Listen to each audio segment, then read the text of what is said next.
Graça e paz, queridos. Boa noite.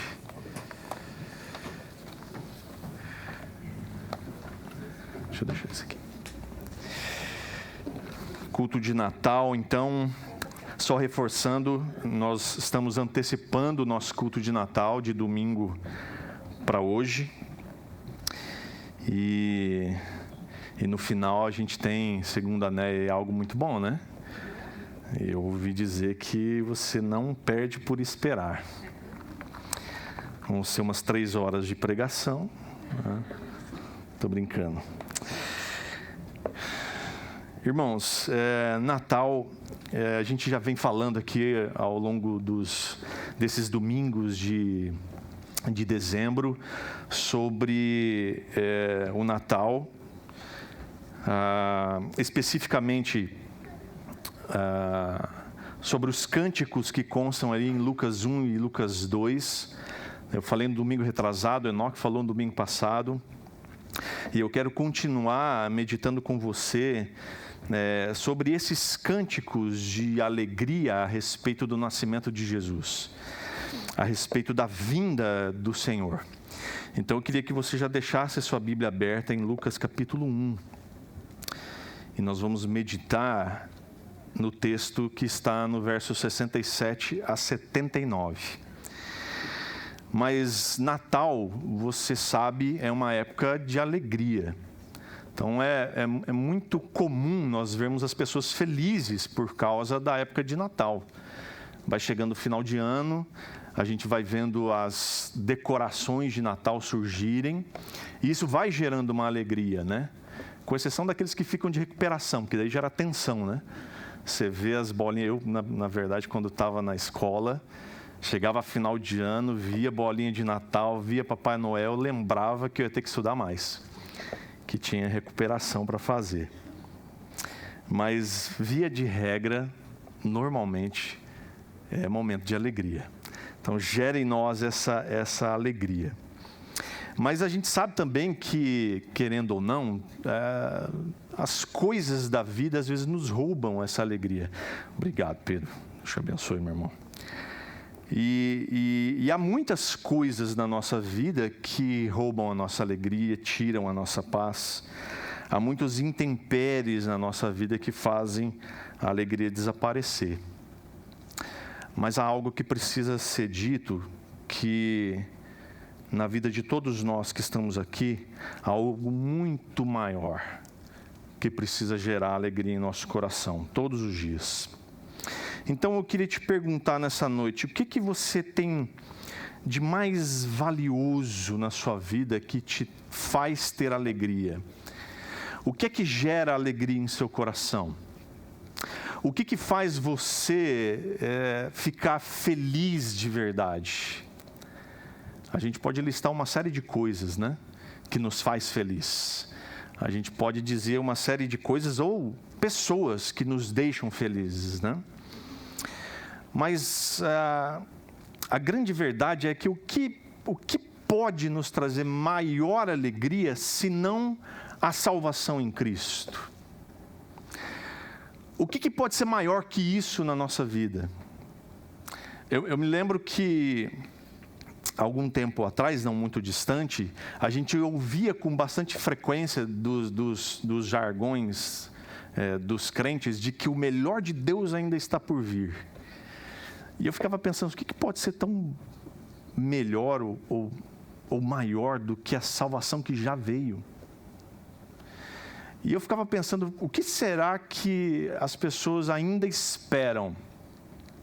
É óbvio, como nós cantamos aqui, o Vitor nos fez lembrar de que nós não aguardamos mais a vinda do Messias, a sua primeira vinda, mas o seu retorno em glória, onde eu e você vamos junto com a igreja gloriosa, junto com Ele, para a eternidade. Então sim, isso também nos traz muita alegria e esperança. Mas por que será que a gente sempre deixa com que as coisas roubem de nós essa alegria? A alegria da salvação, a alegria de pertencer a Cristo, a alegria de viver em Cristo. Por que será que as tristezas, as tempestades da vida sempre nos afligem, trazendo tristeza, trazendo preocupações, trazendo amargura no nosso coração? Pensando sobre isso, eu lembrei de quando Davi escreve o Salmo 51, logo depois de adulterar com Betseba. E ele escreve no verso 12 o seguinte, ele diz assim, numa oração a Deus: restaura em mim a alegria de tua salvação e torna-me disposto a te obedecer. Então, o que te dá alegria, meu irmão e minha irmã? O que é tão bom que pode lhe dar alegria e confiança de continuar, de seguir em frente? O que te dá a confiança e a alegria de seguir em frente, sabendo que no final tudo vai dar certo? O que pode ser melhor, meus irmãos, do que essa salvação que nos foi enviada por Deus? O que pode ser melhor que a libertação das correntes do pecado? O que pode ser melhor, meus irmãos, do que servir a Deus sem medo, sem impedimento, em santidade e em justiça? O que pode ser melhor, meus irmãos, do que a espera de um final vitorioso com Cristo, que sabemos que Ele já tem? É interessante pensar nessas coisas, porque eu estava pensando hoje à tarde, nisso daqui que eu acabei de dizer para vocês, e na minha memória veio algumas cenas de filmes e documentários de pessoas que ficam felizes de um livramento, a alegria que é gerada no coração delas depois de um livramento, depois de se livrarem da morte ou coisas assim. E eu me lembrei de um episódio de um programa chamado Body Cam, que são aqueles policiais que usam a câmera no uniforme, e eles fizeram um documentário de casos reais que aconteceram e os policiais filmaram com aquela câmera. E num desses episódios, os policiais atendem um chamado de uma casa que estava pegando fogo. E quando os policiais chegam, eles encontram o dono da casa, já um senhor, desesperado porque a esposa ainda estava lá dentro. E a casa pegando fogo. E muita fumaça, muito fogo ali, e aquele homem desesperado, ele abraçou os policiais quando eles chegaram, e ele dizia: minha esposa está lá ainda. E ele queria entrar junto, um dos policiais segurou ele, teve que segurar ele na marra, para ele não entrar lá dentro, enquanto o outro policial foi lá, arrombou a porta, entrou dentro da casa, não conseguiu achar, ele saiu de novo, disse para aquele homem: olha, não encontrei ela está lá mesmo. Ele falou: tá, ela está lá. E aí eles foram pelo fundo da casa, muita fumaça, um desespero total. Aquele homem chorava desesperado por causa da esposa.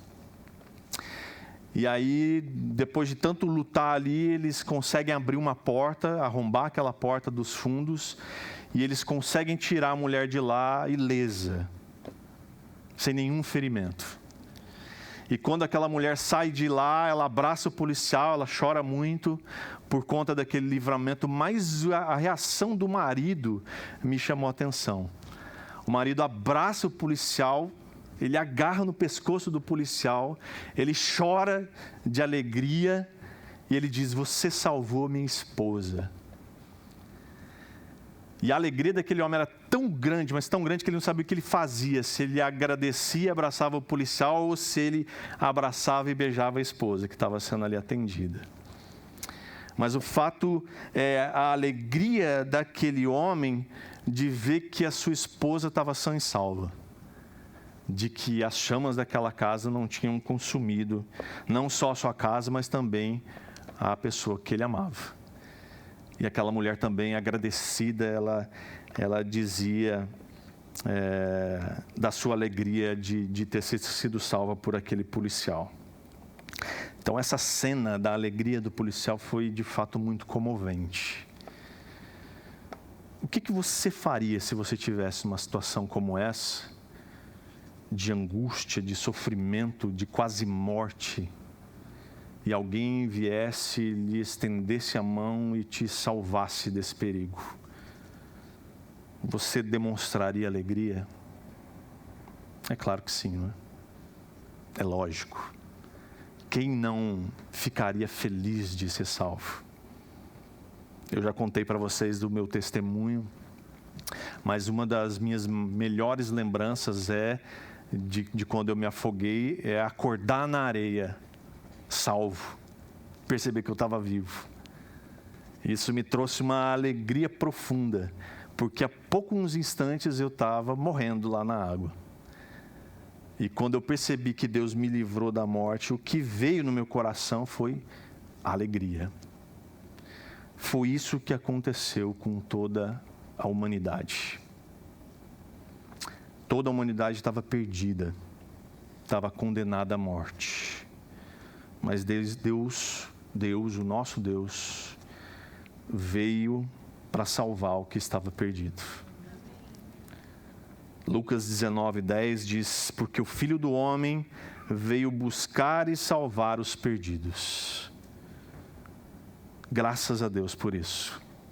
Eu e você estávamos envolvidos em angústia, dor e morte. Mas nós acabamos de cantar que Ele se esvaziou da sua glória e veio até nós para nos resgatar. Como aquele policial, como aquele salva-vida na praia de Guaratuba, Ele veio nos salvar. Então o Evangelho de Lucas, aqui no capítulo 1 e no capítulo 2, vai nos mostrar como o nascimento de Jesus, como a vinda de Jesus, provocou uma avalanche de alegria e de esperança. A gente pode ler no capítulo 1 e no capítulo 2 como é cheio de expressões de gratidão, de alegria, de esperança pela vinda do Messias. E hoje nós vamos falar sobre Zacarias, o pai de João Batista. Ele esteve mudo por conta de ter duvidado da palavra de Deus, da palavra de que ele seria pai, ele e a sua esposa, que era estéril. E quando o bebê nasceu, Zacarias volta a falar, e as primeiras coisas que saem da boca dele são verdadeiras expressões de louvor e adoração a Deus. Ele canta um hino. E nesse hino que Zacarias canta, nós podemos ver alguns motivos para nos alegrar em Deus. O primeiro deles é de que Deus nos enviou a salvação.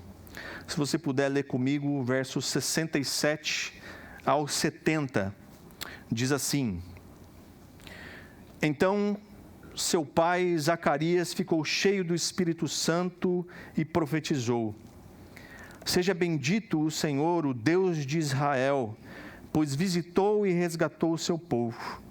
Ele nos enviou poderosa salvação da linhagem real de seu servo Davi, como havia prometido muito tempo atrás por meio de seus santos profetas. Zacarias, então, aqui cheio do Espírito Santo, inicia esse cântico de alegria, não pelo nascimento do próprio filho, porque João Batista havia nascido recentemente também, e nem pela graça da sua esposa estéril ter gerado um filho, mas ele canta cheio do espírito de alegria pela chegada de quem iria resgatar o seu povo. Então ele diz, a primeira palavra que sai da sua boca é: seja bendito o Senhor. Benedictus. É a primeira palavra que sai da sua boca. Seja bendito o Senhor. Quando a gente pensa na bondade de Deus conosco, quando a gente pensa naquilo que Deus já fez por mim e por você, em toda a sua obra redentora, na sua vida em particular, naquilo que Deus fez por você, às vezes a gente não tem muito o que expressar, a não ser bendito seja o Senhor. Como Deus é bom. Há mais algo a que se dizer para esse Deus que é bom, que é todo poderoso, a não ser: Deus, tu és bom. Como tu és bom, Deus, pelo teu livramento, pela tua provisão, pelo teu cuidado. Se a gente começar a buscar na memória as atitudes de bondade de Deus para comigo e com você, nós poderemos ficar horas aqui conversando e compartilhando uns com os outros da bondade de Deus. Como Deus é bom. Deus é bom. E é isso que sai da boca de Zacarias. Deus, tu és bom. Ele explode num cântico de alegria, dizendo: Deus, tu és bom. Diante da bondade do Senhor, da sua misericórdia, eu só posso dizer que tu és bom. E ele diz que visitou e resgatou o seu povo. Essa ideia de visitar aqui, até esse momento, Deus sim visitava o seu povo. Deus é um Deus de visitação. E Ele visitava no sentido de corrigir. Mas agora não, agora a ideia é diferente. Essa palavra visitar, ela tem o significado de cuidado. De ver com os próprios olhos alguém que está doente. É como se Deus estivesse olhando lá de cima o seu povo que está doente e dissesse: agora eu vou lá visitar, estar no meio deles, olhar com meus próprios olhos, estar junto, ver o pobre e o aflito. Então Deus não mais com um sentido de visitar e ir embora, mas Ele vem fazer morada no nosso meio. Ele vem pessoalmente. Ele decide habitar entre nós. E Ele diz mais, Ele diz: nos enviou poderosa salvação. A salvação aqui, ela não se trata de uma redenção nacional, ou de alguma salvação de alguma calamidade.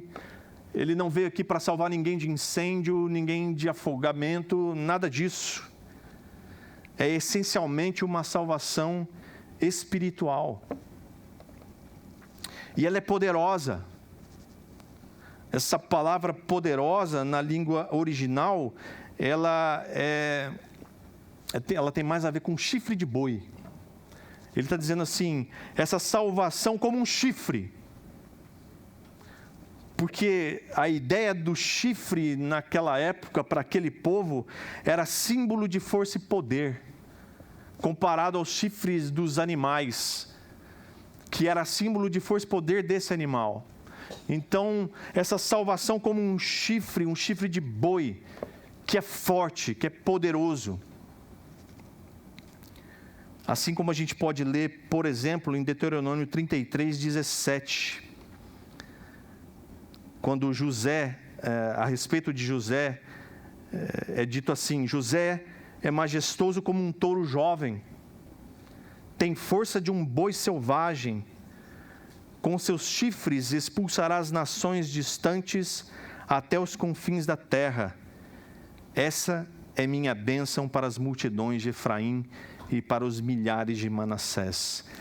Mas agora não é José, é Jesus Cristo, e a salvação dele é poderosa. Amém. Graças a Deus por isso.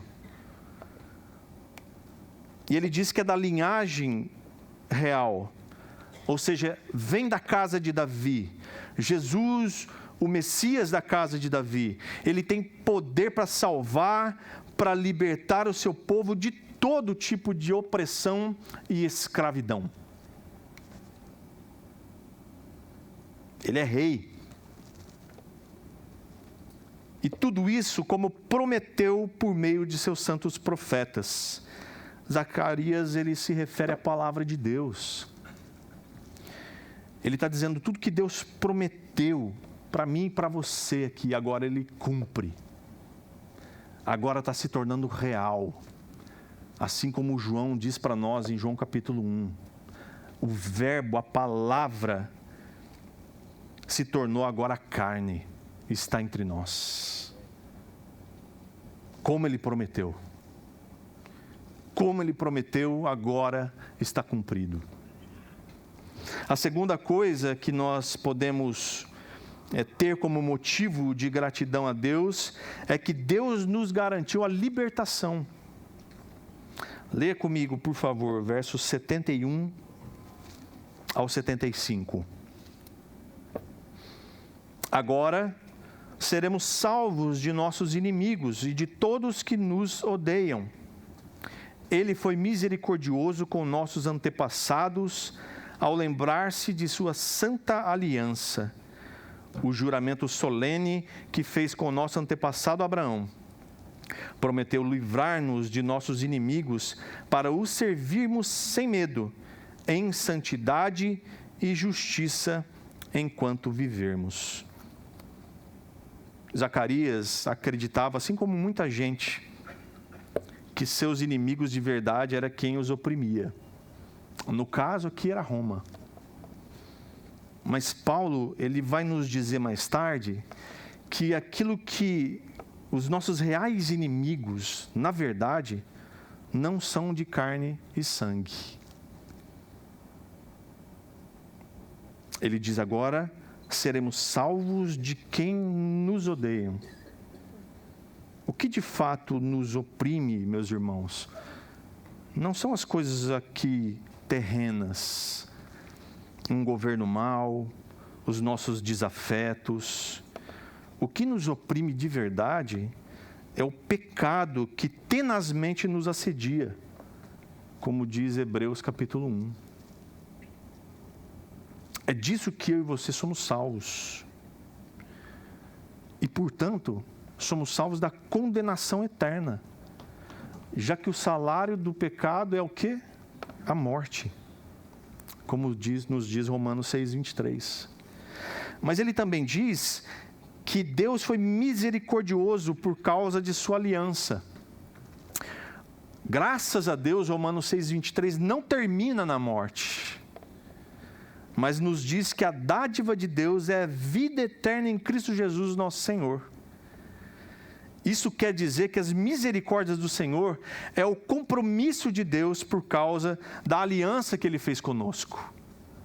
Então, o fato de nós termos acordado hoje pela manhã e as misericórdias de nós se renovarem, é o compromisso de Deus tem com a sua aliança, com a aliança que Ele fez, que é indissolúvel, não se rompe, porque Deus não volta atrás nos seus compromissos. Deus não quebra alianças. Então nós podemos ficar descansados, porque nós temos um compromisso firmado de Deus, que fez uma aliança conosco. E ele diz aqui, um juramento solene que ele fez com Abraão. Que juramento é esse? Gênesis capítulo 12, verso 1 a 3. O Senhor tinha dito a Abraão: deixe sua terra natal, seus parentes e a família de seu pai, e vá à terra que eu lhe mostrarei. Farei de você uma grande nação, o abençoarei e o tornarei famoso, e você será uma bênção para os outros. Abençoarei os que o abençoarem e amaldiçoarei os que o amaldiçoarem. Por meio de você, todas as famílias da terra serão abençoadas. Vocês estão comigo aqui ainda ou o cheiro já arrebatou o seu coração? Tá difícil, né? Calma, estou terminando. Zacarias também diz no seu cântico de alegria que ele prometeu livrar-nos. Segundo David Brown, ele fala de uma abrangência desse livrou-nos para o que eu e você somos livres. Existe um propósito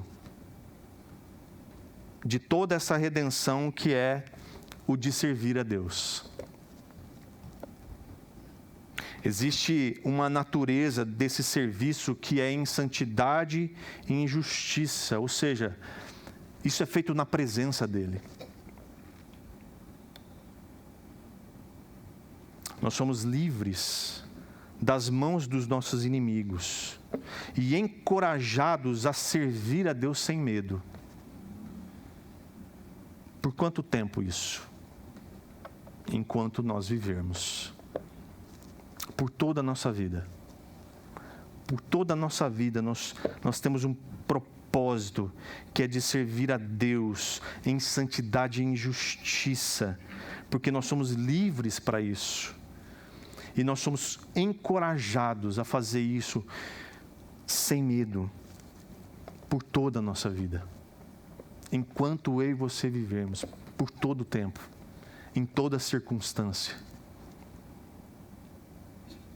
E falando nisso, quero que você leia comigo versos 76 a 79 agora.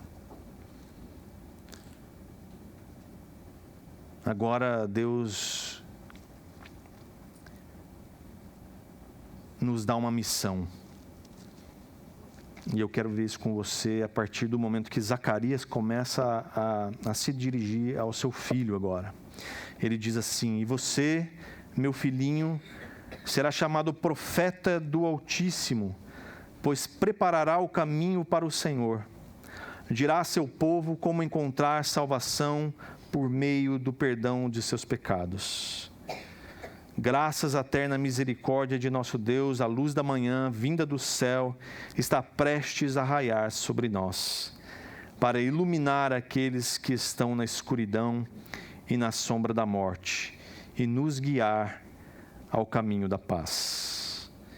Então, agora Zacarias vai fazer menção ao seu filho, João Batista, e dizer qual é o seu papel.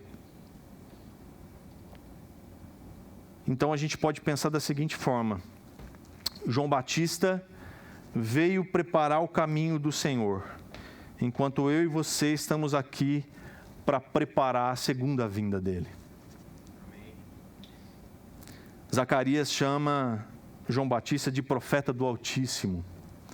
O maior ministério de João Batista foi testificar a Cristo, dar testemunho de Cristo. O evangelista João, no capítulo 1, versos 6 e 7, nos diz assim: Deus enviou um homem chamado João para falar a respeito da luz, a fim de que, por meio de seu testemunho, todos crescem. E o maior ministério do cristão, ou seja, meu e seu, é também ser testemunha de Jesus, como ele, o próprio Jesus, nos disse em Atos 1:8. Serão minhas testemunhas em toda parte, em Jerusalém, em toda a Judéia, em Samaria e nos lugares mais distantes da terra. E ele diz: dirá ao seu povo como encontrar salvação por meio do perdão de seus pecados. É isso que eu e você temos que anunciar. Esse é o anúncio das boas novas. Essa é a grande notícia que nós temos para dar. Onde encontrar salvação por meio do perdão dos pecados. Que grande notícia traz o Natal. Saber onde encontrar perdão para os seus pecados. Imagina se há algum vizinho, imagina se há alguém do seu círculo de amizades, se há algum familiar que esteja agora necessitando saber onde encontrar perdão pelos seus pecados. Você tem a resposta em Cristo Jesus, o Deus que salva, o Deus conosco, o Emanuel. Você tem uma boa notícia para dar. Nesse Natal, há muitas pessoas, muitas mesmo, Nós nem imaginamos quantos estão perdidos por aí, porque ainda não entenderam ou não ouviram uma boa notícia.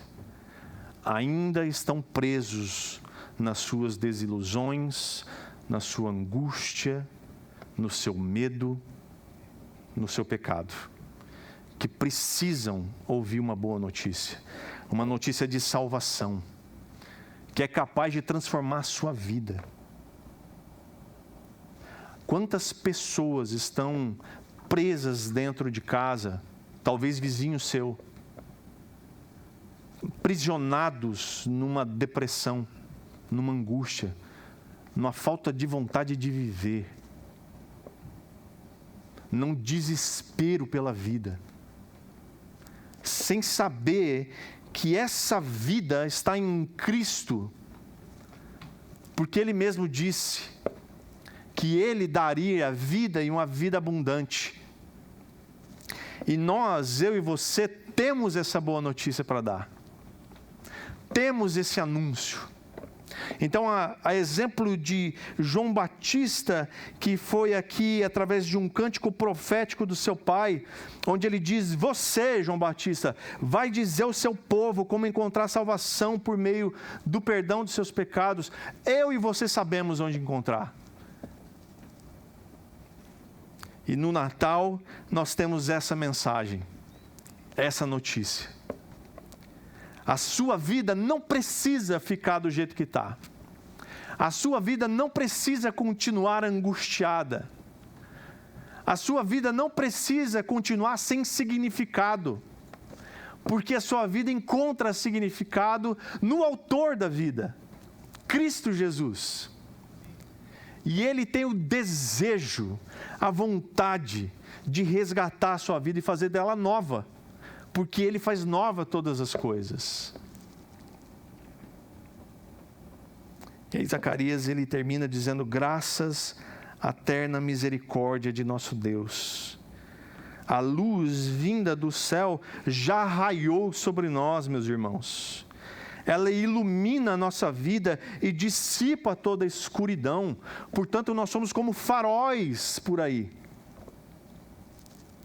Não são as luzes de Natal que indicam que o Natal chegou, mas a minha e a sua vida, iluminando por aí, por onde quer que a gente vá. Essa luz nos afasta da sombra da morte e ela também nos guia para o caminho da paz. Quem é o caminho? Quem é a verdade? Quem é a vida? Você tem a resposta, você sabe. É Cristo nosso Senhor. Então eu e você temos uma missão dada por Deus, que é a de anunciar as boas novas de salvação. A todos que você encontrar, porque é urgente. Há pessoas morrendo hoje, sem conhecer e sem ver essa luz brilhar, meus irmãos. Por quê? Porque muitas vezes nós escolhemos ficar reclusos, cuidando da nossa própria vida, cantando músicas natalinas, dizendo que o Natal nasce, que Jesus nasce em seu coração. Mas a palavra de Deus diz: como crerão se não há quem pregue?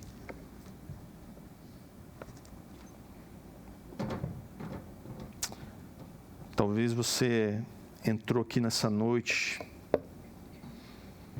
ainda como quem está no escuro, tateando para ver se encontra alguma direção, algum facho de luz, alguma coisa que possa iluminar o seu caminho, mas sem entender muito bem onde você está, o que você está fazendo, que vida é essa, que sentido a sua vida tem. Talvez a luz de Jesus ainda não raiou na sua vida. Talvez você ainda esteja como esse homem que que estava com a esposa ainda dentro daquela casa, pegando fogo, desesperado pela vida, sem saber se ela seria salva ou não, e de como seria a sua vida sem ela.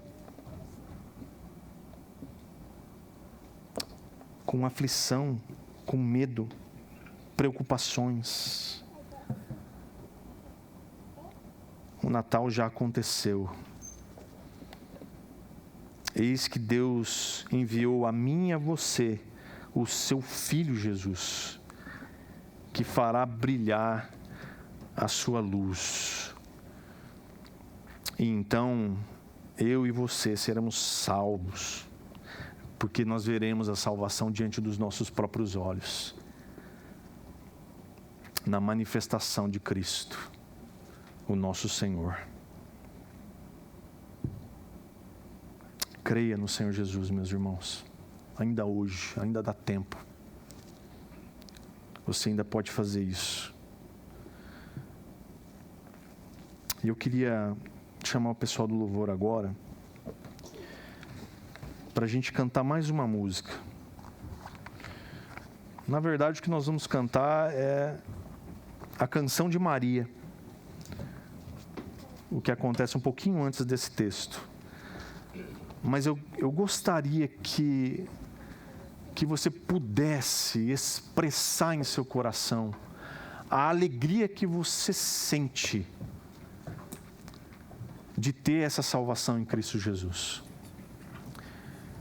Mas entendesse que quando você crê nessa salvação em Cristo Jesus, a luz brilha e toda a treva se dissipa. E quando isso acontece, eu e você necessariamente somos enviados para essa missão de anunciar as boas novas. Então que você cante com alegria, mas também com entusiasmo e o desejo de ser esse anunciante, de ser esse arauto, de ser esse farol que faz a luz de Cristo Jesus brilhar em corações ainda em trevas. Vamos fazer isso. Pai, muito obrigado, Senhor. Obrigado pelo teu grande amor por nós. Obrigado por ter enviado o teu Filho Jesus. Assim como Zacarias, ele canta cheio do Espírito Santo. O que nós precisamos para sermos esses arautos, o que nós precisamos para sermos tuas testemunhas, o que nós precisamos, Deus, para proclamar as boas notícias no nosso bairro, no nosso prédio, no nosso condomínio, pelas ruas da cidade, é sermos cheios do Espírito Santo. Portanto, Senhor, nós clamamos a Ti nessa hora, enche-nos com Teu Espírito. Enche-nos, Deus, com Teu Espírito Santo. Precisamos, Deus, ser cheios dEle, para que o Teu Evangelho alcance os confins da terra e, enfim, o Senhor possa retornar e levar a Tua igreja gloriosa. Ah, Deus, em nome de Jesus, que esse dia, Senhor, que se aproxima a cada dia, que nós possamos ver. Para isso, Deus, enche-nos com Teu Espírito Santo, Senhor. Enche-nos com Teu Espírito Santo, meu Deus, em nome de Jesus. Precisamos de Ti, Senhor. Enche o nosso coração com a alegria da salvação, Senhor. E que os nossos lábios só possam dizer o quanto Tu és bom. Tu és bom, Senhor. Bendito seja o Senhor. Bendito seja o Senhor. A minha alma engrandece ao Senhor, meu espírito se alegra em Ti. Bendito seja o Senhor. Ah, Deus, em nome de Jesus, enche o nosso coração da Tua alegria. Enche-nos com Teu Espírito Santo, meu Deus, em nome de Jesus. Essa igreja precisa ser cheia do Espírito Santo. Clamamos, Senhor. Obrigado, Deus, por cada pessoa que está aqui hoje.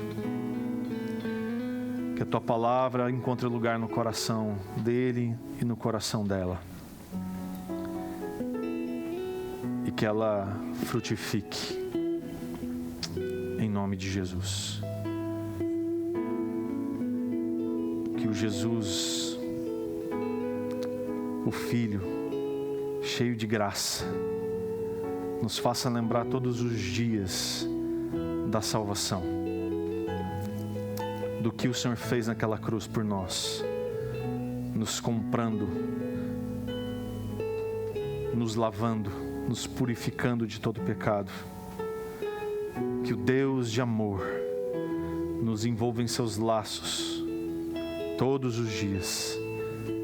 Que nós possamos experimentar esse amor. E que o Espírito da comunhão nos faça a cada dia querer mais comunhão contigo. E mais comunhão com os nossos irmãos em Cristo. Em nome de Jesus. Amém. Amém, queridos. Só um lembrete.